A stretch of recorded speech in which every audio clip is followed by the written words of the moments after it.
Viewers, railway crossing దగ్గర gate పడిందంటే చాలా బోరింగ్ అనిపిస్తుంది. కోడూరు నుంచి కోటకి డ్రాప్ అయితే ఉంది. సో వైకోట్లో డ్రాప్ చేసి రిటర్న్ అవుతూ ఉంటే గేట్ వేసారు, ట్రైన్ వస్తుంది. సో ట్రైన్ కూడా అయితే వచ్చేసింది, వెళ్ళిపోతుంది చూడండి ట్రైన్. సో మీకు కానీ వీడియో నచ్చినట్టయితే లైక్ చేయండి, మన ఛానల్ సబ్స్క్రైబ్ చేసుకోండి, సపోర్ట్ చేయండి.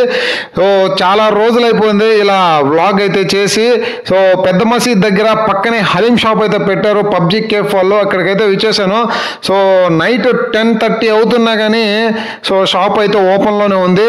సో వాట్సాప్లో మెసేజ్ అయితే వచ్చింది, tomorrow is holiday on location of second Saturday అని చెప్పి. సో అందుకే కొద్దిగా హలీం కూడా టేస్ట్ చేద్దాము అని చెప్పి నైట్ టైము, ఇప్పుడు ఎగ్జాక్ట్గా 10:40 అయితే అవుతుంది టైము, హలీం టేస్ట్ చేద్దాం ఇక్కడికైతే వచ్చాను. Mutton haleem plate 180, chicken haleem అయితే 100 రూపీస్. సో ఇక డిస్ప్లే కూడా చూపిస్తాను చూడండి ప్రైజెస్ అయితే ఏ విధంగా ఉన్నాయో. మీ ముస్లిం ఫ్రెండ్స్కి అయితే షేర్ చేయండి ఈ వీడియోని. వీడియో కానీ నచ్చినట్టయితే లైక్ చేయండి, ప్లీజ్ సబ్స్క్రైబ్ చేసుకొని సపోర్ట్ చేయండి ఛానల్కి. సో అన్న అయితే చాలా బాగా గార్నిష్ చేసి ఇచ్చేసాడు. టేస్ట్ ఏ విధంగా ఉందో చూసి చెప్తాను చూడండి. మధ్యలో పెప్సీ కూడా అయితే తీసుకొచ్చేసాను, సూపర్గా ఉంది టేస్ట్ అయితే. బా ఎమ్మి అసలు ఆ పైన ఆనియన్స్ కానీ సో ఆ జీడిపప్పు కానీ మధ్యలో సూపర్గా అయితే ఉంది టేస్ట్. సో మీకు కానీ వీడియో నచ్చినట్టయితే లైక్ చేయండి, అన్న దగ్గరికి వెళ్ళి ఒకసారి హలీం కూడా అయితే టేస్ట్ చేయండి, నాకైతే బాగా అనిపించింది.